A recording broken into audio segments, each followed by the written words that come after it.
नमस्कार। आज केरल के वायनाड में बहुत बड़ा नेचुरल डिजास्टर हुआ। एक ही इलाके में 3 बार भयानक लैंडस्लाइड हुई। 4 गांव पूरी तरह बह गए। 123 लोगों की मौत की पुष्टि हो चुकी है और 100 से ज्यादा लोग लापता हैं। जिस जगह पर पहले कभी गांव हुआ करते थे, वहां पर कुछ खंडहर ही बचे हैं। चारों तरफ पहाड़ से बहकर आई मिट्टी, बड़े बड़े पत्थर, मलबा है। तेज बारिश का पानी नदी की तरह बह रहा है। एसडीआरएफ, एनडीआरएफ के अलावा आर्मी, नेवी और एयरफोर्स को रेस्क्यू ऑपरेशन में लगाया गया है। अभी तक 250 से ज्यादा लोगों को बचाया गया है, लेकिन आशंका है कि मरने वालों का आंकड़ा अभी बहुत बढ़ सकता है, क्योंकि मलबे के नीचे बहुत सारे लोगों के दबे होने की आशंका है। प्रधानमंत्री नरेंद्र मोदी, होम मिनिस्टर अमित शाह ने केरल के मुख्यमंत्री पिनरई विजयन से फोन पर बात की है और राज्य सरकार को संकट की इस घड़ी में हर तरह की मदद का भरोसा दिलाया है। और जो लोग इस प्राकृतिक आपदा की मार झेल रहे हैं, उनके प्रति संवेदना जताई है। हमारे संवाददाता टी राघवन भी उस जगह पर पहुंच चुके हैं जहां दिल दहला देने वाला यह हादसा हुआ है और उसके बाद सिर्फ मौत का सन्नाटा है। राघवन की रिपोर्ट आप देखेंगे तो आपको भी अंदाजा होगा कि रात के अंधेरे में जब यह विपदा आई तो गांव वालों पर क्या बीती होगी। ये तस्वीरें मैं आपको दिखाऊंगा, रेस्क्यू ऑपरेशन का पूरा अपडेट दूंगा और यह भी बताऊंगा कि वायनाड के अलावा आज हिमाचल में कहां इसी तरीके से लैंडस्लाइड हुआ। लेकिन सबसे पहले वायनाड की तस्वीरों से शुरुआत करते हैं। अब जो तस्वीरें आप देख रहे हैं, ये वायनाड के उस इलाके की हैं जहां लैंडस्लाइड से भारी तबाही मची है। तस्वीरों में इस वक्त आपको जहां भी पानी और कीचड़ दिख रहा है, वहां कल रात तक गांव हुआ करता था, घर बने हुए थे, लेकिन अब ये पूरा इलाका एक शमशान जैसा लगता है। ज्यादातर घर जमींदोज हो चुके हैं या बह चुके हैं। कल रात जब इस इलाके के लोग चैन से अपने घरों में सो रहे थे, उसी वक्त यह मौत का सैलाब आया और कुछ मिनटों में ही सब कुछ तबाह हो गया। 2 घंटों के अंदर 3 बड़े लैंडस्लाइड हुए, 3 बार जमीन खिसकी और लोगों को संभलने का मौका तक नहीं मिला। हर तरफ रात के अंधेरे में चीख पुकार मच गई। कुदरत के इस कहर में अभी तक 123 लोगों की जान जा चुकी है। 100 लोग लापता बताए जा रहे हैं। 188 घायल हैं जो अस्पतालों में हैं और करीब 250 लोगों को मलबे से बाहर निकाला गया है। हादसे वाली जगह पर अभी भी रुक रुक कर बारिश हो रही है, जिसकी वजह से रिलीफ एंड रेस्क्यू वर्क में दिक्कत भी आ रही है। हमारे संवाददाता टी राघवन ने बताया कि पहला लैंडस्लाइड रात करीब 2 बजे हुआ, फिर करीब 3:30 बजे फिर पहाड़ का मलबा गांव पर गिरा और इसके बाद सुबह 4 बजे एक बार फिर बड़ी मात्रा में तेज बहाव के साथ मिट्टी और पत्थर गांव के ऊपर बरसे। जो कुछ बचा था उसे भी बर्बाद कर दिया। बारिश के साथ आई मिट्टी का फोर्स इतना ज्यादा था कि वायनाड जिले के 4 गांव मुंडक्कई, चूरनमाला, अट्टामाला और नुलपुजा गांव के गांव बह गए। घर, पुल, सड़कें, गाड़ियां भी इसकी चपेट में आईं। हादसे की भयावहता को देखते हुए एनडीआरएफ और एसडीआरएफ के अलावा आर्मी, नेवी और एयरफोर्स की भी मदद दी जा रही है। वो तो सवेरे 1:30 बजे से हम लोग इन्फो मिला, लगता है वो 1 बजे 1:30 बजे के अंदर ही तो हो गया। वो दोपहर लगा और एक 1:30 बजे के बाद और 2-3 बजे के सुबह से 3 बजे से दूसरा बार और भी लैंडस्केप हो गया यहाँ से। और कम से कम 400 फैमिली रहता है, घर रहता है। उसी में अभी हमको मिला हुआ 4 बजे तक 87 बॉडी हम लोग निकला हुआ। उसी में 40-50 के आसपास वो तो आइडेंटिफाई किया, बाकी तो आइडेंटिफाई कर नहीं पाता है। वो बाकी तो कैसा बोलते हैं, किसी को पैर नहीं है, मुंडी नहीं है, अपना शरीर का आधा कट हो गया जैसा है। अभी तो रेस्क्यू चल रहा है, लेकिन मौसम थोड़ा खराब है, इसलिए थोड़ा परेशान पे रहता है। मट्टी के अंदर अभी कितना आदमी रहता है तो बोल नहीं सकते। अभी तकरीबन अभी उधर ऊपर तरफ 250 आदमी लोग हैं, उससे 50 आदमी लोग किधर लेके आया है। इस बार तो तकरीबन 150 घर टूट गया। 150 घर, वो हिसाब नहीं बोल सकते। और भी बहुत बाड़ी है। अभी उधर घर पे 2-3 बाड़ी सपड़ा है, वो निकालने के लिए बहुत मुश्किल है। ये बड़ा दुखी का बात है। कम से कम 150 और 200 से घर दिखाई नहीं दे रहे। अभी कितना आदमी है उसका अंदर? मुमकिन 300-400 घर था इसका ऊपर। स्कूल था इधर थोड़ा आगे, और स्कूल का आगे 300 का ज़्यादा घर था ये जगह पे। दूसरा जगह पे 300 घर था। अभी रेस्क्यू कर रहा है उन लोगों का। कितना बॉडी गया तो मर गया तो पता नहीं। हाथ नहीं है, थोड़ा आदमी को रास मिलता है, हाथ मिलता है, पैर मिलता है, ऐसा ही है। पूरा बॉडी नहीं है, बॉडी नहीं मिल रहा है, लेकिन ज्यादा बॉडी भी मिल रहा है। बहुत बॉडी एक एक पार्ट्स ऐसा मिल रहा है, ऐसा मिल रहा है। सेना के 300 जवान इस वक्त वायनाड में रिलीफ एंड रेस्क्यू के काम में जुटे हुए हैं। एयरफोर्स के 2 हेलीकॉप्टर भी राहत और बचाव के काम में प्रशासन की मदद कर रहे हैं। नेवी के भी एक शिप को स्टैंड बाय पर रखा गया है। इसके अलावा आर्मी की इंजीनियरिंग यूनिट के उन हेवी इक्विपमेंट्स को भी वायनाड भेजा गया है जो फ्लड रिलीफ में काम आते हैं, और साथ में उनकी मदद से ब्रिज बनाने का काम भी जल्दी किया जाता है। हेलीकॉप्टर्स की मदद से त्रिवेंद्रम, बेंगलुरु और दिल्ली से राहत सामग्री वायनाड लाई जा रही है।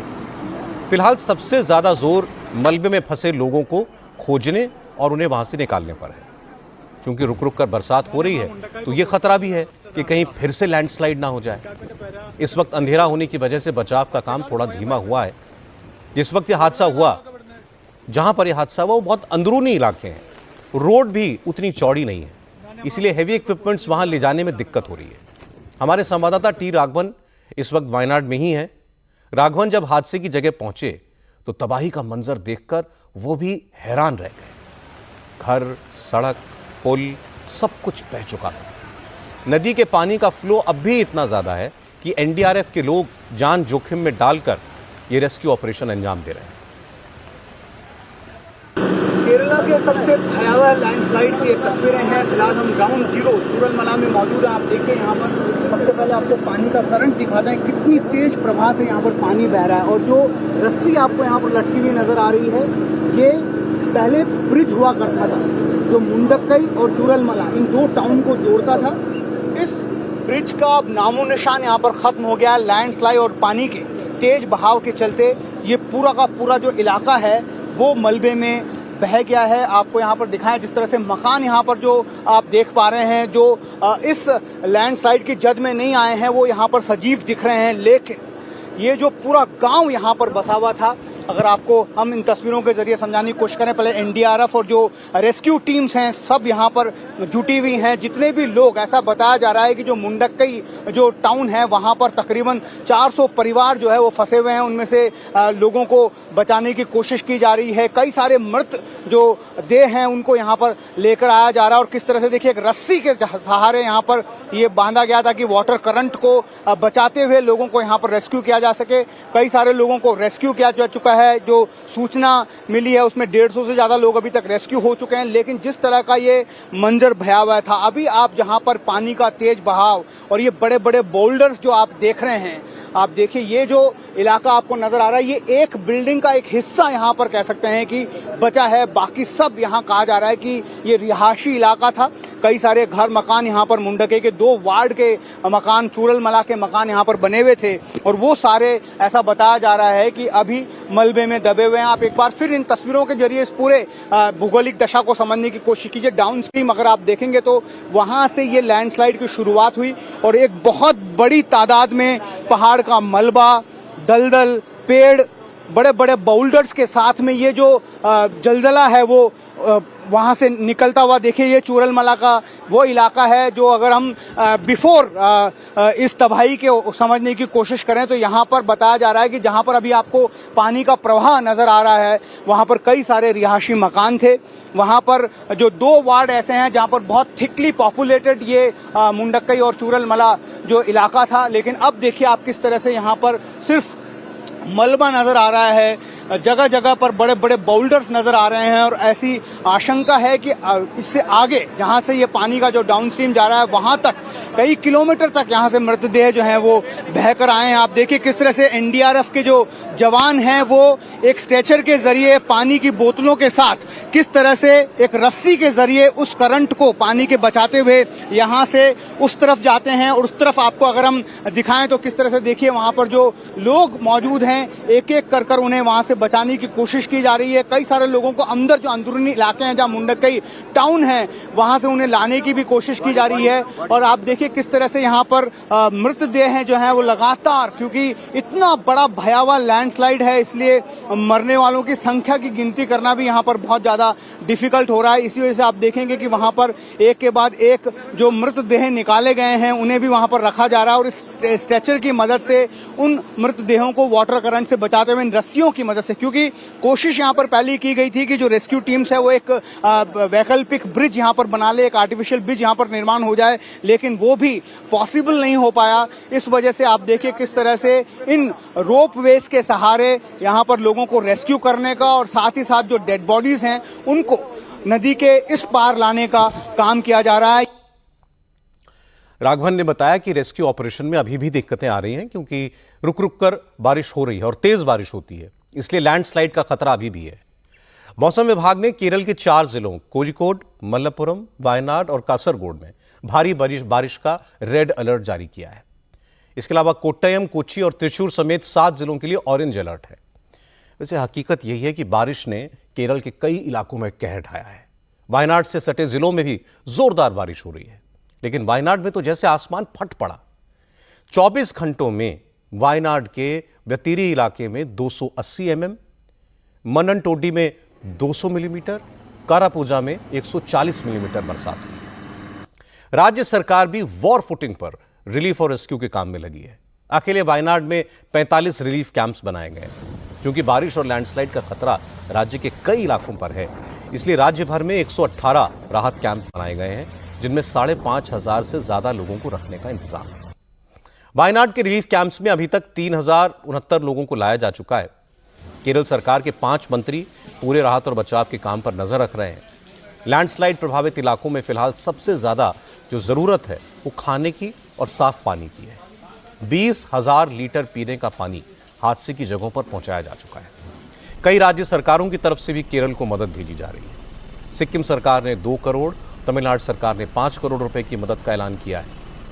हादसे से सबसे ज्यादा प्रभावित चूरामाला गांव हुआ है और यहीं सबसे ज्यादा मौतें भी हुई। वैसे वायनाड में इस तरह का कोई पहला हादसा नहीं, यहां पहले भी इसी तरह के एक्सीडेंट्स हुए। एक्सपर्ट्स का कहना है कि वायनाड में लैंडस्लाइड की वजह एक तो यहां की ज्योग्राफिकल सिचुएशन है, चारों तरफ पहाड़ियां हैं जो कच्ची मिट्टी की हैं, इसलिए बारिश के वक्त लैंडस्लाइड का खतरा हमेशा बना रहता है। इसके अलावा वायनाड में माइनिंग भी लैंडस्लाइड की एक बड़ी वजह है। हमारे सहयोगी टी राघवन ने बताया कि यह पूरा इलाका केरल का इकलौता पठारी इलाका है, जहां ऊंचे नीचे टीले हैं। वायनाड की 51% जमीन पहाड़ी ढलानों वाली है। यही वजह है कि जब भी बारिश होती है तो जमीन दरकने का खतरा बना रहता है। यहां बारिश भी पहले के मुकाबले ज्यादा हो रही है, इसलिए भी लैंडस्लाइड ज्यादा हो रही है। जियोलॉजिकल सर्वे ऑफ इंडिया की साल 2021 की एक स्टडी के मुताबिक केरल के पूरे क्षेत्रफल का 43% हिस्सा लैंडस्लाइड प्रोन है, यानी भूस्खलन संभावित क्षेत्र है। इडुक्की की 74%, वायनाड की 51% जमीन पहाड़ी ढलाने हैं, इसलिए मॉनसून में लैंडस्लाइड की आशंका हमेशा बनी रहती है। लैंडस्लाइड का इम्पैक्ट देखिए कितना है। जो स्पॉट है वहां से तकरीबन 100 मीटर की दूरी पर आप देखिए कैसे यहाँ पर जो मलबा है वो पहुंचा है। ये टाउन है चूरलमला और आप इस ऑटो को देखकर अंदाजा लगा सकते हैं कि इस लैंडस्लाइड की भयावहता क्या रही होगी। इसका पूरा जो एक टायर है वो पूरा यहाँ पर इसके जद में चला गया। आप देखिए जब मैं यहाँ पर इस ऑटो के पास जाने की कोशिश कर रहा हूँ तो आप देखिए किस तरह से जो यहाँ पर जो मड है वो इतना ज़्यादा गहरा होता जा रहा है। जैसे जैसे हम आगे बढ़ते हैं दलदल जो है और घुसता जा रहा है। आप इस ऑटो को देखकर अंदाज़ा लगा सकते हैं कि कैसे यहाँ पर ये जो है लैंडस्लाइड ने जो है कहर बरपाया है। आप देखिए ये एक दुकान है, दुकान का जो बोर्ड है, अगर मैं यहाँ से पैदल जाने की स्थिति में नहीं हूँ क्योंकि अगर मैं वहाँ तक जाऊँगा तो घुटने से ज़्यादा वहाँ पर दलदल है, वहाँ पर फंसने की संभावना ज़्यादा है। लेकिन आप अंदाज़ा लगाइए कि जो बोर्ड होता है दुकान का वो अमूमन कितना ऊपर होता है, लेकिन यहाँ पर देखिए वो कितना छोटा हो गया है। मतलब ये कि इस जगह पर कम से कम 3 से 4 फीट जो है वो दलदल भर गया है। यहाँ पर देखिए बाकी दुकानों का अगर हम आपको हाल दिखाएं तो जो सामान यहाँ पर जो इन दुकानों के अंदर पड़ा था, एक गिटार देखिए किस तरह से टूटकर यहाँ पर जो है मलबे के साथ बहकर आया है।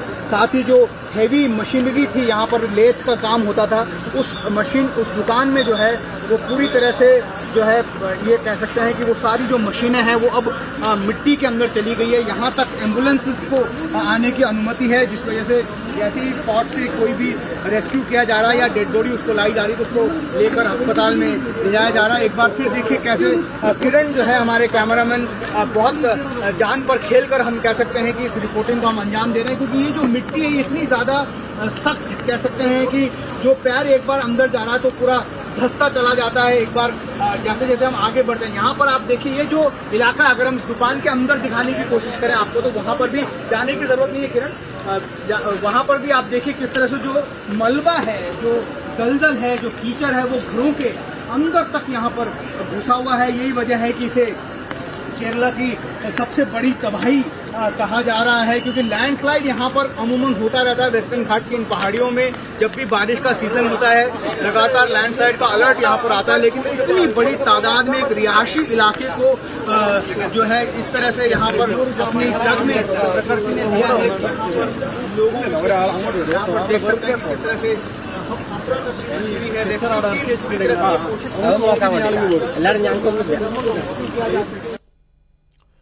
वायनाड और उसके आसपास के इलाकों में पिछले कुछ वर्षों में प्रकृति किस तरह तबाही मचा रही है, इसकी थोड़ी और डिटेल आपको देता हूं। केरल में सबसे ज्यादा लैंडस्लाइड प्रोन इलाका पश्चिमी घाट में है, यानी वायनाड, कोझिकोड, मल्लपुरम, इडुक्की, कोट्टयम और पत्तनमथिट्टा जिले। इन्हीं जिलों में लैंडस्लाइड के सबसे ज्यादा मामले सामने आते हैं। साल 2019 में केरल के 8 जिलों में लैंडस्लाइड की 80 वारदातें हुई थी, 120 लोग मारे गए थे। इसी तरह 2018 में 10 जिलों में 341 बार जमीन दरकी, इसमें 104 लोगों को जान गंवानी पड़ी। पहले केरल में ऐसी घटनाएं कम होती थीं, लेकिन कुछ सालों से ये तेजी के साथ बढ़ी हैं। साल 2019 में वायनाड के कुरुचियामाला इलाके में 4000 mm बारिश हुई, जबकि एक दशक में होने वाली बारिश का औसत है 2200 मिलीमीटर। इस बार राहुल गांधी वायनाड से इलेक्शन जीते थे, लेकिन उन्होंने इस सीट से इस्तीफा दे दिया है। फिलहाल वायनाड की पार्लियामेंट्री सीट खाली है। कांग्रेस ने अब यहां से प्रियंका गांधी को मैदान में उतारने का फैसला किया है। आज वायनाड में दिल दहला देने वाले इस लैंडस्लाइड के बाद कल राहुल गांधी, प्रियंका गांधी और केसी वेणुगोपाल वायनाड जा सकते हैं। आज वायनाड में हुए हादसे पर सारी पार्टियों के नेताओं ने शोक जताया।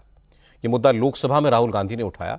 राहुल गांधी ने कहा कि इस बार तबाही का स्तर बहुत बड़ा है, इससे निपटना अकेले केरल सरकार के बस की बात नहीं है, इसलिए सेंट्रल गवर्नमेंट को भी हर मुमकिन मदद देनी चाहिए। I have spoken to the Honourable Defence Minister and the Chief Minister of Kerala.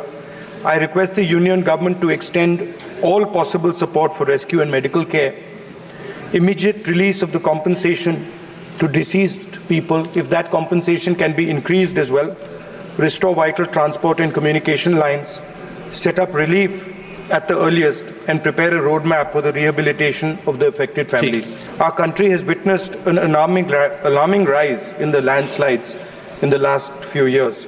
There is an urgent need for mapping of landslide-prone areas and to take up mitigation measures and an action plan to address the growing frequency of natural calamities in the ecologically fragile region. सरकार ने भी माना है कि इस वक्त वायनाड के हालात बहुत खराब हैं। रक्षा मंत्री की तरफ से डिफेंस फोर्सेस की तीनों विंग्स से राहत और बचाव के काम में मदद देने को कहा गया है। होम मिनिस्ट्री ने हालात पर नजर रखने के लिए 2 कंट्रोल रूम बनाए हैं। गृह राज्य मंत्री नित्यानंद राय ने कहा कि प्रधानमंत्री नरेंद्र मोदी ने 2 मंत्रियों को केरल भेजा है। होम मिनिस्टर अमित शाह ने भी केरल के मुख्यमंत्री पिनरई विजयन से बात की है। नित्यानंद राय ने डिटेल में जानकारी दी कि रिलीफ और रेस्क्यू के काम के लिए केंद्र सरकार की तरफ से क्या क्या किया गया है। माननीय प्रधानमंत्री जी स्थिति पर नज़र रखे हैं और उन्होंने जॉर्ज कुरियन राज्य मंत्री जी को प्रभावित क्षेत्रों के दौरा के लिए रवाना कर दिए हैं। माननीय गृह मंत्री जी ने केरल के माननीय मुख्यमंत्री जी से बात की और उन्हें आश्वासन दिया कि भारत सरकार से हर संभव सहायता प्रदान की जा रही है, की जाएगी। घटना के बाद तुरंत एनडीआरएफ की 2 टीमें, भारतीय सेना के 2 कॉलम और 2 आईएएफ हेलीकॉप्टरों को खोज और बचाव अभियान में लगाया गया है। 3 बेली पुलों के निर्माण के लिए सेना के मद्रास इंजीनियरिंग ग्रुप के कॉलम तैनात किए गए। गृह मंत्रालय के दोनों नियंत्रण कक्ष 24/7 स्थिति की निगरानी कर रहे हैं और राज्य को हर संभव मदद प्रदान की जा रही है। मैं माननीय सदन को आश्वस्त करना चाहता हूं कि केरल के भूस्खलन प्रभावित लोगों के बचाव के लिए मोदी सरकार राज्य सरकार को हर संभव सहायता देने के लिए प्रतिबद्ध है। वायनाड में जो हादसा हुआ वो रोंगटे खड़े करने वाला है। पूरा देश इस मुश्किल वक्त में वायनाड के लोगों के साथ है। केंद्र सरकार राहत के कामों में केरल सरकार की पूरी मदद कर रही है। फिलहाल फोकस लैंडस्लाइड के मलबे के अंदर फंसे हुए लगभग 400 लोगों को बाहर निकालने पर है। जो घायल हैं उनके इलाज पर है। और इसके बाद इस लैंडस्लाइड में कितना नुकसान हुआ इसका जायजा लिया जाएगा। जैसी तस्वीरें दिखाई दे रही हैं उससे इतना तो क्लियर है कि वायनाड के इस बहुत खूबसूरत इलाके को प्राकृतिक आपदा ने पूरी तरह बर्बाद कर दिया है। और इस हादसे की याद से उबरने में भी लोगों को बहुत वक्त लगेगा। एक हादसा झारखंड में भी हुआ। झारखंड में हावड़ा से मुंबई जाने वाली हावड़ा मुंबई मेल दुर्घटनाग्रस्त हो गई। इस ट्रेन के 18 डिब्बे पटरी से उतर गए। इस एक्सीडेंट में 2 लोगों की मौत हुई है, दर्जनों लोग घायल हैं। हादसा रात के करीब 3:45 बजे हुआ। रेलवे की तरफ से बताया गया है कि जिस जगह पर हादसा हुआ वहीं पर एक मालगाड़ी का डिब्बा डिरेल हुआ था। मालगाड़ी की डिरेल हुई बोगी दूसरी लाइन की तरफ झुक गई और उसी वक्त इस लाइन से हावड़ा मुंबई मेल गुजर रही थी और ट्रेन का इंजन मालगाड़ी की डिरेल बोगी से टकरा गया। इसकी वजह से हावड़ा मुंबई मेल के 18 डिब्बे पटरी से उतर गए। और पिछले स्टेशन पे रुकी थी, बड़ा बम्बू स्टेशन है जो इस साइड से 1 किलोमीटर पीछे है। उस स्टेशन पे रुक करके वो 3 आवर्स 33 मिनट्स पे ट्रेन स्टार्ट हुई थी और स्टार्ट होते ही उसके इंजन से 20वां कोच डिरेल हो गया और करीब 1 किलोमीटर ये ट्रेन ड्रैग किया। और ये मूवमेंट के दौरान जो डिरेल कोच था वो उसका टिल्टिंग अप मेल लाइन की तरफ ज़्यादा हो गया और अप मेल लाइन को इन्फ्रिंज करने लगा। और उसी टाइम जो है अप मेल लाइन पे हावड़ा बॉम्बे मेल को सिग्नल दिया गया था, क्योंकि उसका 20वां कोच मेल लाइन को इन्फ्रिंज कर रहा था। तो सबसे पहले इंजन के साइड से वो टकराया और उसके साथ ही ट्रेन रुक गई और हावड़ा बॉम्बे मेल के 17 कोचेज जो है डिरेल हो गए। सर, दोनों ट्रेनें अलग अलग पटरी पे थी, फिर आखिर एक ही जगह पर डिरेल क्यों होता है? नहीं, उसमें जैसे दोनों अलग अलग पटरी पे थी, लेकिन एक जो वैगन डिरेल हुआ था, एक बार डिरेल होने के बाद उसकी सेंटर ऑफ ग्रेविटी चेंज हो जाती है और फिर वो अप मेन की तरफ झुक गया। नॉर्मली जो 2 लाइनों के बीच में हम लोग करीब 5.3 मीटर का सेफ्टी पॉइंट ऑफ व्यू से ट्रैक सेंटर रहता है 5.3, तो वो परमिटेड है। लेकिन क्योंकि वैगन डिरेल होकर के और एक शिफ्ट हो गया तो उस वजह से दूसरी लाइन पे जो ट्रेन आ रही थी उससे साइड में ग्रेजिंग हुआ और उसके साथ डिरेलमेंट हुआ। चूंकि हादसा झारखंड में हुआ इसलिए झारखंड सरकार ने रेल एक्सीडेंट में जान गंवाने वाले और घायलों के लिए मुआवजे का ऐलान किया है। हादसे में मारे गए लोगों के परिजनों को 2-2 लाख और घायलों को 50,000 रुपए की मदद दी जाएगी।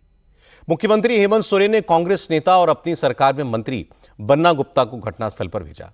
बन्ना गुप्ता ने मरने वाले लोगों के प्रति शोक तो जताया, लेकिन यहां भी राजनीतिक बयानबाजी की। उन्होंने कहा कि बुलेट ट्रेन की बात करने वाले सुरक्षित रेल यात्रा का इंतजाम भी नहीं कर पा रहे हैं। इस तरह की बड़ी दुर्घटनाओं के कारण चिंता का विषय तो है ही। जब देश के आदरणीय प्रधानमंत्री जी ने कहा था कि हम ऐसा मैकेनिज्म ले आए हैं कि 100% हमारा जो है रेल दुर्घटना रुक जाएगी और हम उस मैकेनिज्म से रेल दुर्घटना होने के पहले ही उसको रेल रुक जाएगी ऑटोमेटिक। तो इसके बाद देख रहे हैं काफी दुर्घटनाएं हुई हैं। एक तरफ निश्चित तौर पर यह विपदा की घड़ी है, लेकिन जब एक तरफ बुलेट ट्रेन चलाने की बात हो रही है तो दूसरी तरफ जो हमारा जो अभी का इंफ्रास्ट्रक्चर है और अभी जो रेल मंत्रालय जिस तरीके से इस व्यवस्था को चला रहा है तो इसमें जरूर चिंता का विषय है। कांग्रेस के एमपी रंजीत रंजन ने भी कहा कि सिर्फ जून और जुलाई में ही रेल हादसों में 21 लोगों की मौत हो चुकी है, लेकिन सरकार रेल की सेफ्टी पर ध्यान देने के बजाय जुमलेबाजी में बिजी है। ये जून जुलाई में 21 लोगों की रेल दुर्घटना से मौत हो चुकी है और 2014 से ये 11वें साल में कई हजार लोग रेल दुर्घटना से मौत के शिकार हो चुके हैं। मेजर 16-17 रेल दुर्घटनाएं हुई है। इस साल लगभग 44 रेल दुर्घटनाएं 5 साल के भीतर हुई है। ये कवच का नाम लेके, जुमलों का नाम लेकर आखिर सरकार कर क्या रही है? हम चाहते हैं कि सरकार सदन के भीतर जून जुलाई के बीच में जो 21 मौतें हुई हैं और 2 भीषण दुर्घटनाएं हुई हैं, उसके बारे में ये किस तरह से अपने आप को छिपाने का काम करेंगे, या विफलता पे क्या रेलवे मंत्री या होम मिनिस्टर आके खुद जवाब देंगे? आरजेडी के सांसद मनोज झा ने कहा कि सरकार जिस कवच सिस्टम का ढिंढोरा पीट रही थी उसका क्या हुआ। उन्होंने कहा कि आजकल जिस तरह ट्रेन एक्सीडेंट्स की फ्रीक्वेंसी बढ़ गई है, उसके बाद लोग रेल में सफर करने से डरने लगे हैं। कितने और हादसों का आप इंतजार करेंगे? कोई फर्क नहीं पड़ता आपको? हादसा पर हादसा, हादसा पर हादसा, हादसा पे हादसा, कवच कहां गया? पिछले बजट में बड़ी बातें हुई थी, कितना किलोमीटर कवच से कवर किया भाई, जरा बताओ। इस बार तो बजट में जिक्र तक नहीं था। हालांकि रेलवे ने इस एक्सीडेंट के कारण की जांच के आदेश दे दिए हैं। सबसे बड़ा सवाल यह है कि जब मालगाड़ी की एक बोगी पहले से डिरेल थी, उस वक्त दूसरी लाइन से ट्रेन को पास होने का सिग्नल कैसे दिया गया? ट्रेन के ड्राइवर को कॉशन का सिग्नल क्यों नहीं मिला? अब चूंकि एक हफ्ते पहले ही बिहार में एक बड़ा रेल हादसा हुआ था, अब यह दूसरा एक्सीडेंट झारखंड में हुआ, तो रेलवे पर सवाल उठ रहे हैं और सरकार के लिए जवाब देना भी मुश्किल हो रहा है। लोकसभा में आज 2024-25 के बजट को पारित कर दिया। एक हफ्ते तक चली चर्चा के बाद आज वित्त मंत्री ने जवाब दिया। उसके बाद कुछ विपक्षी दलों के बॉयकॉट के बीच बजट पारित हो गया। इससे पहले आज लोकसभा में बजट पर चर्चा के दौरान जोरदार हंगामा हुआ। बीजेपी और विपक्षी दलों के नेताओं के बीच खूब नोकझोंक हुई। नेता विपक्ष राहुल गांधी गुस्से में आ गए, कांग्रेस के सांसद वेल में पहुंच गए। राहुल गांधी के सपोर्ट में अखिलेश यादव भी खड़े हो गए। उनकी भी बीजेपी के सांसदों के साथ जोरदार बहस हुई। दरअसल आज शाम को वित्त मंत्री निर्मला सीतारमण को बजट पर हुई चर्चा का जवाब देना था, लेकिन इससे पहले बीजेपी की तरफ से अनुराग ठाकुर बजट पर बोले। क्योंकि राहुल गांधी ने जाति जनगणना का मुद्दा उठाया था, आरक्षण के मुद्दे पर सरकार पर हमला किया था, इसलिए जवाब में अनुराग ठाकुर ने कहा कि पूर्व प्रधानमंत्री राजीव गांधी ने ओबीसी को आरक्षण देने का विरोध किया था। उनसे पहले पंडित जवाहरलाल नेहरू ने रिजर्वेशन की मुखालिफत की थी। इंदिरा गांधी ने नारा लगाया था, जात पर न पात पर, मोहर लगेगी हाथ पर। अब इसके बाद अनुराग ठाकुर ने पूछा कि आखिर कांग्रेस अपने ही इन नेताओं के स्टैंड पर क्या जवाब देगी।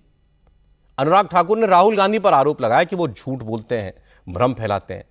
राहुल गांधी का नाम लिए बगैर अनुराग ठाकुर बोले कि जिसकी जात का पता नहीं वो जातिगत जनगणना की बात कर रहा है, और इसी बात पर लोकसभा में हंगामा हुआ।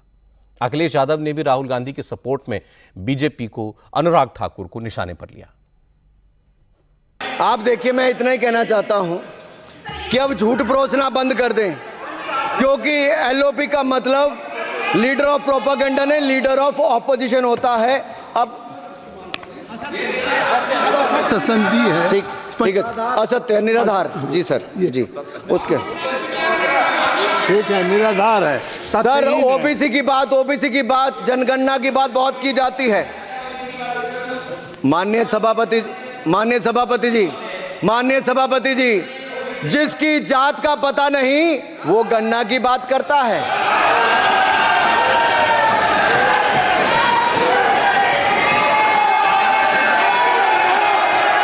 जिसकी जात का पता नहीं वो गणना की बात करता है। कुछ समय के प्रधानमंत्री स्वर्गीय आरजी वन जी ने यही कहा था कि ओबीसी के आरक्षण का विरोध करता हूं। ये तो सदन में है। आरजी वन ने कहा था कि मैं ओबीसी को आरक्षण का विरोध करता हूं। अब ये तय करें कि उन्होंने इंसल्ट किया, उसके बाद मैं आपको अवसर दूंगा। नहीं सर, उनके बाद अवसर दूंगा, आपको अवसर दूंगा। बैठ जाए, आप बैठ जाए। राहुल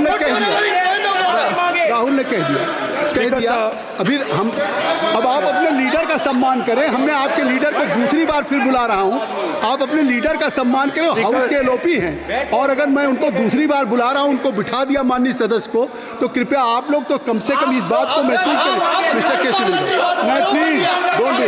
बिकॉज सर, जो भी इस देश में दलितों की, आदिवासियों की, पिछड़ों की बात उठाता है, जो भी उनके लिए लड़ता है, उसको गाली खाना ही पड़ता है।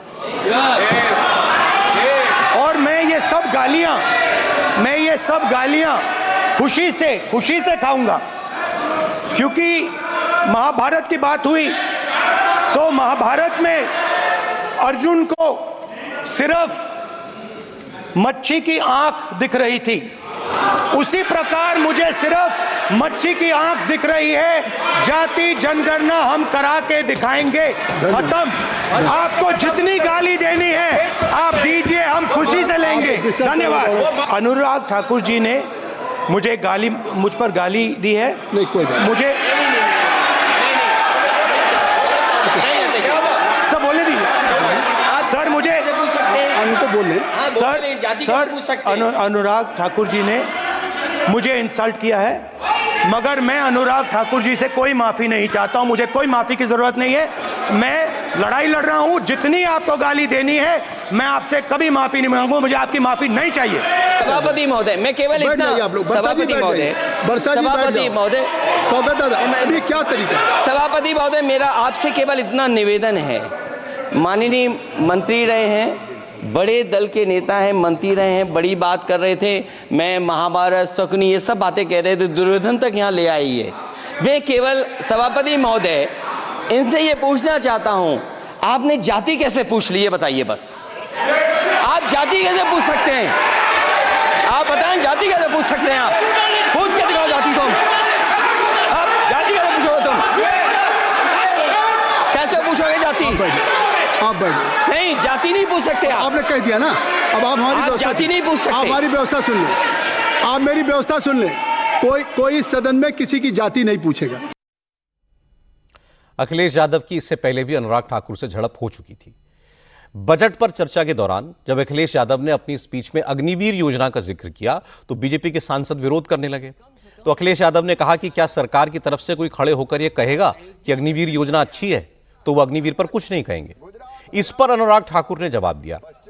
हालांकि उन्होंने अग्निवीर योजना की तो सीधे तौर पर बात नहीं की, लेकिन वो काम जरूर गिनाए जो मोदी सरकार ने सेना के लिए किए हैं। अब इस पर अखिलेश यादव ने टोका तो दोनों के बीच बहस हो गई।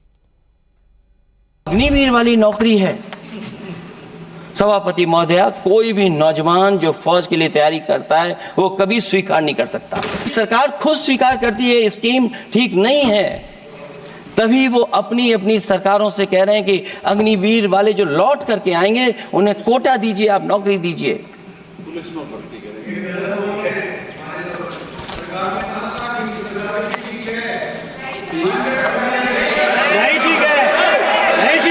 सभापति महोदय, मैं बैठ जाता हूं, आप खड़े होकर के कह दीजिए अग्निवीर व्यवस्था अच्छी है। मैं इस सभा में खड़े होकर कहता हूं, उस राज्य से तो हिमाचल प्रदेश से जिसने पहला परमवीर चक्र विजेता मेजर सोमनाथ शर्मा दिए। कारगिल के युद्ध में सबसे ज्यादा शहीद होने वाले हिमाचल प्रदेश के वीर नौजवान थे। 4 परमवीर चक्र विजेता हुए, उसमें से 2 कैप्टन विक्रम बत्रा और सूबेदार संजय कुमार हिमाचल प्रदेश से हुए। और मैं कहता हूं, जी हां, जो लंबे समय से मांग थी 1 रैंक 1 पेंशन की किसी सरकार ने पूरी नहीं की, वो नरेंद्र मोदी जी की सरकार ने यहां पर पूरी की है। और मैं एक बात और कहता हूं, अखिलेश यादव जी सुन ले, अग्निवीर में 100% एम्प्लॉयमेंट की गारंटी है और रहेगी। जो मैंने बहुत छोटा सवाल पूछा था, मैं दूसरी बात कहता हूं, अगर ये जो बात आप कह रहे हो, तो आपको जरूरत क्यों पड़ रही कि आपको उत्तर प्रदेश में और प्रदेशों में कोटा देना पड़ रहा है 10%? सभापति महोदय, अरे सुन लेने दो। माननीय सदस्य, आप अपनी सभापति महोदय, सभापति महोदय, चैल जानते हैं आप कहाँ हैं? चैल जानते हैं आप कहाँ हैं? कभी गए हो मिलिट्री स्कूल में? मैं खुद मिलिट्री स्कूल का पढ़ा हूँ। और आप परमवीर चक्र की बात कर रहे हो तो हम भी तमाम नाम गिना सकते हैं। माननीय सदस्य से मैं आग्रह कर रही हूँ, आपस में चर्चा न करें। माननीय सदस्य, आप बजट पर बात सभापति महोदय, ये सभापति महोदय, जी 1 मिनट से भी कम, मैं आपके सामने कहना चाहता हूं, ये तो केवल मिलिट्री स्कूल गए हैं। मैं आज भी टेरिटोरियल आर्मी के 124 रेजिमेंट में कैप्टन के रैंक पे अपनी सेवाएं दे रहा हूं। अखिलेश जी, केवल ज्ञान मत बांटिए। राहुल गांधी जी के साथ बैठकर अब वहां बुलाने का झूठ बोलने की आपको आदत पड़ गई। प्लीज बैठिए, प्लीज।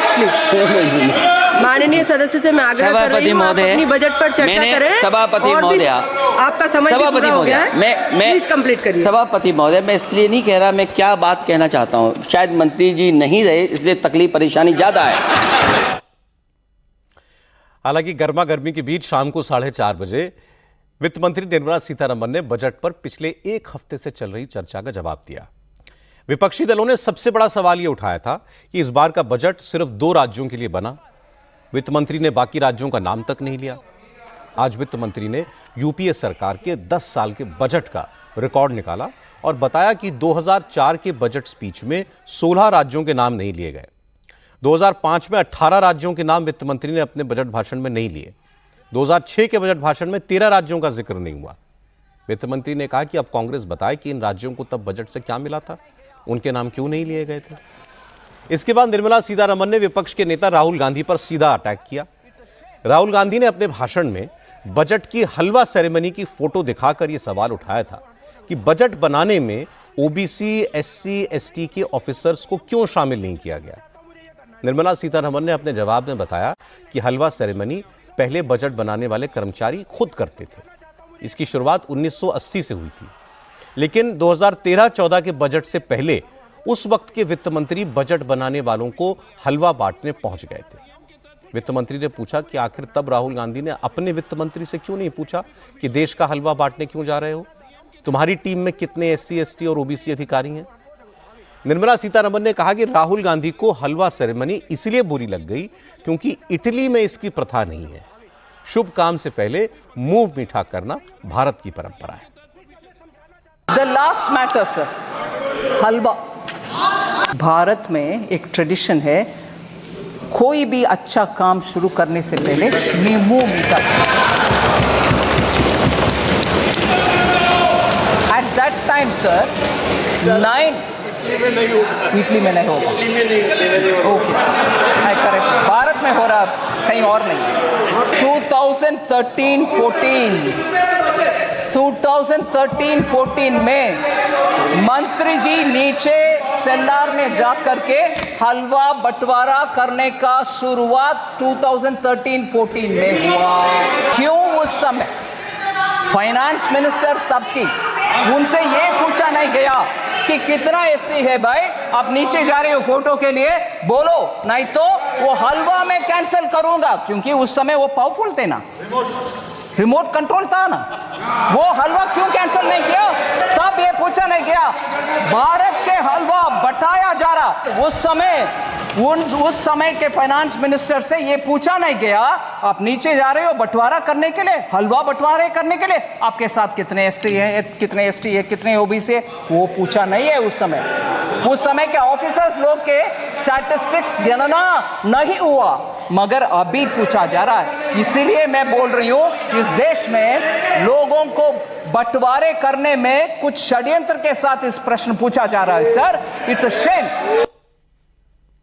अब उम्मीद करनी चाहिए कि वित्त मंत्री के जवाब के बाद बजट को लेकर हो रही सियासी बयानबाजी बंद होगी, लेकिन पार्लियामेंट में हंगामा नहीं होगा, इसकी उम्मीद कम है, क्योंकि अब विरोधी दलों की तरफ से कश्मीर में सेना पर हुए हमलों का मुद्दा उठाया जाएगा, अग्निवीर स्कीम पर चर्चा की मांग होगी, फिर जातिगत जनगणना का मुद्दा उठेगा। सारा कामकाज रोककर इन मुद्दों पर तुरंत चर्चा की मांग होगी और मांग खारिज हुई तो हंगामा होगा। यूपी असेंबली के मॉनसून सेशन के दूसरे दिन आज योगी सरकार ने सप्लीमेंट्री बजट पेश किया। 12,000 करोड़ के इस बजट से औद्योगिक विकास, ट्रांसपोर्ट, ऊर्जा और गंगा एक्सप्रेसवे के लिए पैसे का इंतजाम किया गया है। लेकिन मॉनसून सेशन के दूसरे दिन आज सदन में सवाल जवाब के दौरान कई बार ट्रेजरी और ऑपोजिशन बेंचेस के बीच तीखी नोकझोंक हुई और ठहाके भी लगे। असल में आज सदन में नेता विपक्ष के तौर पर माता प्रसाद पांडे ने पहला सवाल पूछा। सवाल मुख्यमंत्री योगी आदित्यनाथ से था, इसलिए योगी जवाब देने के लिए खड़े हुए, लेकिन जवाब देने के साथ साथ योगी ने शिवपाल यादव पर कमेंट कर दिया। माता प्रसाद पांडे से कहा कि आपने चाचा को एक बार फिर गच्चा दे दिया। हर बार भतीजे से मार खाना चाचा की नियति बन गई है। आपने नेता प्रतिपक्ष, मैं आपका सम्मान करता हूं और आप 2 बार इस माननीय सदन के अध्यक्ष के रूप में अपनी सेवाएं दिए हैं और आपने पहला प्रश्न किया है आज यहां पर। पहले तो आपके चयन के लिए मैं आपको बधाई देता हूं। ठीक है, अलग विषय है कि आपने चचा को गच्चा दे ही दिया। चचा बेचारा हमेशा ही ऐसे ही मार खाता है,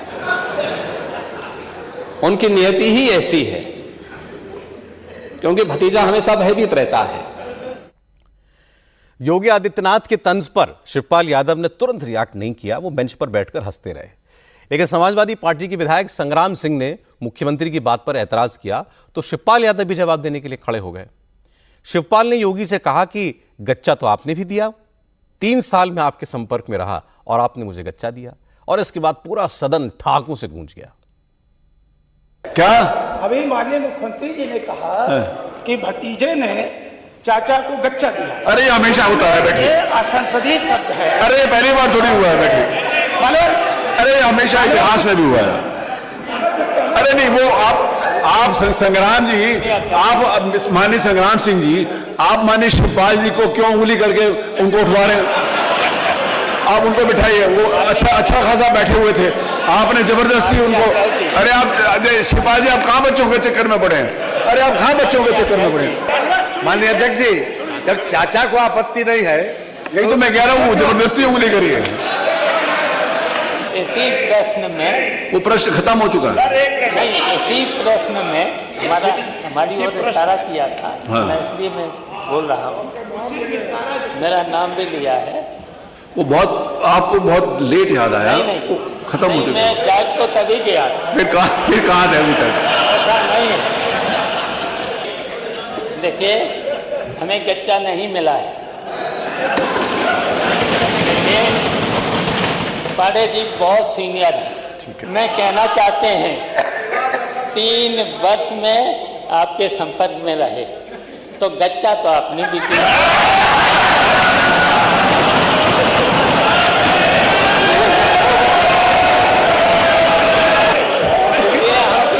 अब तक तो आपको आदत हो जानी चाहिए। और आपके जो डिप्टी मिनिस्टर, ठीक, चीफ मिनिस्टर हैं, डिप्टी चीफ मिनिस्टर हैं, वो आपको फिर गच्चा देंगे। अखिलेश यादव आजकल दिल्ली में हैं, लेकिन लखनऊ में जब योगी ने शिवपाल यादव पर कमेंट किया तो अखिलेश यादव ने जवाब देने में देर नहीं की। उन्होंने कहा कि जो गच्चा देने की बात कर रहे हैं, उन्होंने खुद अपने हाईकमान को गच्चा दिया है। अखिलेश यादव ने कहा कि चुनाव के नतीजों का मैसेज भी योगी आदित्यनाथ को समझ नहीं आया। अब अगले चुनाव में जनता उन्हें गच्चा देगी।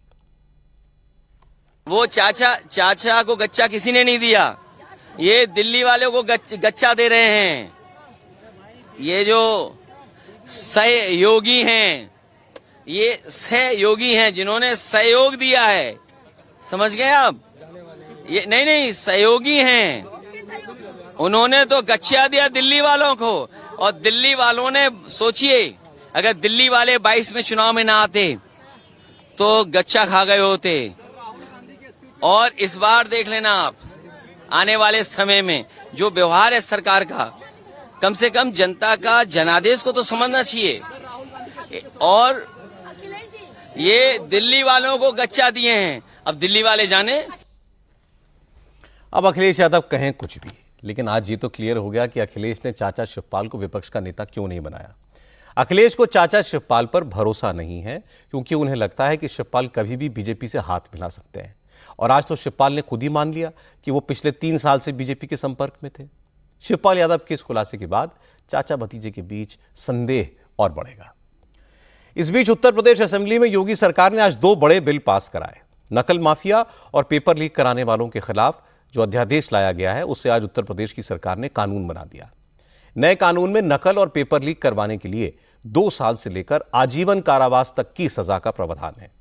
सॉल्वर गिरोह अगर अपराध दोहराता है तो उम्र कैद तक की सजा और 1 करोड़ रुपए जुर्माने का प्रावधान किया गया है। एग्जाम कंडक्ट कराने वाली एजेंसी और उसके संचालकों को भी कानून के दायरे में लाया गया है।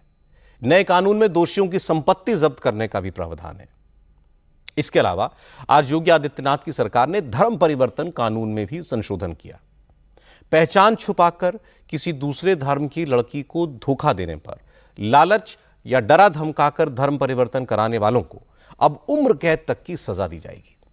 गैर कानूनी तरीके से धर्म परिवर्तन को बढ़ावा देने के लिए फंडिंग करने वालों को भी इस कानून के दायरे में लाया गया है। इसके अलावा दिव्यांग और मानसिक रूप से कमजोर शख्स को बहला फुसलाकर धर्म परिवर्तित अगर किया जाता है तो उसके लिए भी अब सजा का प्रावधान है। आपको मैं बता दूं, 2020 में योगी सरकार ने धर्म परिवर्तन के खिलाफ कानून बनाया था। ये उसी कानून को और सख्त किया गया है। बीजेपी के नेता सिद्धार्थनाथ सिंह ने कहा कि योगी सरकार के कानून बनाने के बाद लव जिहाद के मामलों में कमी आई है, लेकिन इस पर पूरी तरह रोक लगाने के लिए इसे और सख्त बनाना जरूरी था। 2020 में लाए थे हम लोग, और उसके बाद देखा कि ये इसके जो कानून है उससे हम लोग को सफलता भी मिली है और लव जिहाद के केसेस कम हुए हैं उत्तर प्रदेश में। लेकिन हमारी मंशा है कि ये पूर्ण रूप से रुकना चाहिए। जो ये संयोजक एक षड्यंत्र के तहत जो कार्यक्रम चल रहा है उसके पीछे लोग भी लगते हैं, कुछ फाइनेंसिंग भी आती है, वो हर चीज रुके। तो उस दिशा में कानून ला रहे हैं और उसको थोड़ा कड़ा कर रहे हैं, सजा के प्रावधान भी उसके अंदर कड़े कर रहे हैं, जिससे ये पूर्ण रूप का एक डिटरेंट बने और ये कार्यक्रम जो करने वाला है उसको 10 दफे सोचना पड़े हम करें या ना करें। लेकिन अखिलेश यादव को धर्मांतरण कानून में संशोधन पसंद नहीं आया। उन्होंने कहा योगी सरकार एक बार फिर कम्युनल कार्ड खेल रही है, हिंदू मुसलमान करने की कोशिश कर रही है। अखिलेश यादव ने कहा कि जनता बीजेपी का एजेंडा समझ चुकी है, कम्युनल पॉलिटिक्स को यूपी की जनता ने नकार दिया है। बीजेपी इसीलिए हारी है क्योंकि इन्होंने महंगाई बढ़ाई, नौकरी नहीं दी और किसान को बर्बाद कर दिया। और अभी भी ये लोग उसी रास्ते पर हैं, जिस रास्ते से ये हारे हैं। ये इसी तरह का कानून इसलिए ला रहे हैं क्योंकि इनका सांप्रदायिकता का दिया ये बुझने जा रहा है। ये जो कावड़ में तख्ती लगवाई थी और आज जो कानून ला रहे हैं या उनका जो व्यवहार भाषा है वो इसीलिए ऐसी है क्योंकि सांप्रदायिकता का दिया फड़फड़ा रहा है, बुझने से पहले फड़फड़ा रहा है, क्योंकि सांप्रदायिक राजनीति देश से खत्म होने जा रही है, नौकरी रोजगार की राजनीति होगी। अखिलेश यादव को जवाब दिया बीजेपी के एमएलसी मोहसिन रजा ने। उन्होंने कहा कि अखिलेश यादव हर बात को मुसलमानों से जोड़ देते हैं, ये ठीक नहीं है। यह बिल मुसलमानों के खिलाफ नहीं है, धर्म परिवर्तन कराने वालों के खिलाफ है। मोहसिन रजा ने कानून में संशोधन की वजह भी बताई। उन्होंने कहा पहले सजा कम थी तो कन्वर्जन कराने वालों को सख्त मैसेज नहीं जा रहा था, अब सख्त कानून के बाद ऐसा करने वाले लोग डरेंगे। लव जिहाद को लेकर बात हो रही है कि इससे 10 साल से लेकर अब इसकी प्रोविजन किया जा रहा है कि उम्र कैद हो। क्यों हो उम्र कैद? इसलिए हो क्योंकि उम्र कैद अगर नहीं हम लगाएंगे तो वो फिर जमानत लेकर आ जाता है, फिर वो वही काम करता रहता है, तो उसके डर नहीं बन रहा है अभी। इसका मतलब है कहीं ना कहीं वो पिछली आदतें उसकी छूट नहीं रही हैं। और उससे क्या हो रहा है कि हमारी बेटी, किसी की बेटी, आपकी बहन, हमारी बहन, वो तो बात तो एक ही हुई। अगर उसको बहला फुसलाकर किसी ने अपना नाम परिवर्तित करके और उसको अपने जाल में फंसाकर उससे शादी करने के बाद उसका जीवन नष्ट कर दिया, वो कहाँ जाएगी? उसका तो कोई नहीं होगा। तो इसलिए सरकार की दायित्व होता है, जिम्मेदारी होती है कि एक ऐसा कड़ा कानून बनाया जाए कि जिसकी वजह से वो बिहाइंड द बार हो और लाइफ टाइम उसको वहां रहना पड़े। तो इसको धर्म विशेष से जोड़कर देखना, विपक्ष की नकारात्मक ये राजनीति है, वो हमेशा से यही काम करते रहे हैं। क्योंकि लव जिहाद की यूपी की पॉलिटिक्स में खूब चर्चा होती है, इसलिए योगी आदित्यनाथ की सरकार ने आज कानून में जो बदलाव किए हैं वो आने वाले दिनों में फिर एक बड़ा मुद्दा बनेगा। दिल्ली के कोचिंग सेंटर के बेसमेंट में डूबने से 3 छात्रों की मौत का मामला अब हाईकोर्ट पहुंच गया है। दिल्ली हाईकोर्ट कल इस मामले की सुनवाई करेगा। इस बीच दिल्ली के मुख्य सचिव ने इस हादसे पर अपनी रिपोर्ट जल विभाग के मंत्री आतिशी को सौंप दी है। रिपोर्ट में चीफ सेक्रेटरी ने इस हादसे के लिए कोचिंग सेंटर को ही जिम्मेदार ठहराया है। चीफ सेक्रेटरी ने कहा है कि इस मामले में एमसीडी की लापरवाही भी सामने आई है, इसलिए नगर निगम के 2 इंजीनियरों पर भी एक्शन लिया गया है। दिल्ली में तमाम जगहों पर बेसमेंट में कोचिंग चलाने वालों के ऊपर एक्शन का सिलसिला आज भी जारी रहा। आज दिल्ली की मेयर शैली ओबरॉय खुद पूर्वी दिल्ली के प्रीत विहार इलाके में गई, जहां भी कई कोचिंग सेंटर हैं। शैली ओबरॉय की मौजूदगी में कुछ कोचिंग सेंटर्स को सील किया गया क्योंकि वहां बेसमेंट में या तो क्लास चल रही थी या लाइब्रेरी चलाई जा रही थी। दिल्ली के मेयर ने कहा कि राजधानी में ऐसे बहुत से कोचिंग सेंटर हैं जो एमसीडी की बिल्डिंग बायलॉज का पालन नहीं कर रहे हैं, बेसमेंट का कमर्शियल यूज कर रहे हैं। उनमें से किसी को भी बख्शा नहीं जाएगा। अब एक्शन सब पर होगा।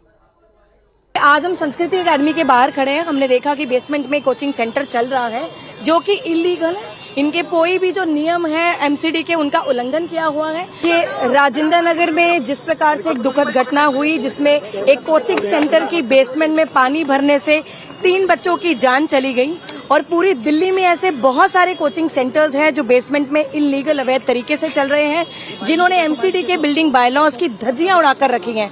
अब किसी भी कोचिंग सेंटर्स पर हम स्ट्रिक्ट एक्शन लेने वाले हैं। जितने भी ऐसे कोचिंग सेंटर्स हैं, किसी को भी बख्शा नहीं जाएगा, और साथ ही अगर कोई अधिकारी इसमें दोषी पाया जाएगा तो उस पर भी कार्रवाई होगी। इस बीच कोचिंग में हादसे के बाद दोषियों के खिलाफ एक्शन की मांग को लेकर स्टूडेंट्स का प्रोटेस्ट आज भी जारी रहा। दिल्ली के राजेंद्र नगर में छात्रों ने दृष्टि आईएएस कोचिंग के बाहर नारेबाजी की। ये कोचिंग विकास दिव्य कीर्ति चलाते हैं और अक्सर वो सोशल मीडिया पर ज्ञान देते हुए दिखते भी हैं। लेकिन जब एमसीडी ने कार्रवाई शुरू की तो पता चला कि दृष्टि आईएएस की बिल्डिंग में भी नियमों के खिलाफ जाकर बेसमेंट में क्लासेस चलाई जा रही हैं। बेसमेंट को सील कर दिया गया। विकास दिव्य कीर्ति ने कोचिंग में हुए हादसे पर चुप्पी साध रखी थी, इसलिए स्टूडेंट्स ने उनके घर और कोचिंग सेंटर के बाहर प्रोटेस्ट किया। दिल्ली के कोचिंग सेंटर में हुए हादसे का असर यह हुआ है कि दिल्ली के साथ साथ अब दूसरे राज्यों में भी कोचिंग सेंटर्स की जांच हो रही है। आज राजस्थान, बिहार, एमपी में भी नियमों को ताक पर रखकर गैर कानूनी तरीके से चल रहे कोचिंग सेंटर्स को सील किया गया है। पेरिस ओलंपिक में शूटर मनु भाकर ने भारत के लिए नया इतिहास रच दिया। एक ही ओलंपिक में 2 मेडल जीतने वाली वो पहली भारतीय खिलाड़ी बन गई हैं। मनु भाकर ने आज 10 मीटर एयर पिस्टल के मिक्स्ड इवेंट में सरबजोत सिंह के साथ मिलकर ब्रॉन्ज मेडल जीतकर भारत को दूसरा पदक दिलाया। रविवार को मनु भाकर ने 10 मीटर एयर पिस्टल शूटिंग की विमेन्स इवेंट में ब्रॉन्ज मेडल जीता था और मेडल टैली में भारत का खाता खोला था। आज हुए मुकाबले में मनु भाकर और सरबजोत ने मजबूत कोरियाई जोड़ी ओ ये जिन और ली वुनहो को 16-10 से हराया। ये कामयाबी इसलिए भी बड़ी है क्योंकि कोरिया की ओ ये जिन ने 10 मीटर एयर पिस्टल की विमेन्स इवेंट में गोल्ड जीता था। प्रधानमंत्री नरेंद्र मोदी ने मनु भाकर और सरबजोत सिंह को इस जीत की बधाई दी है।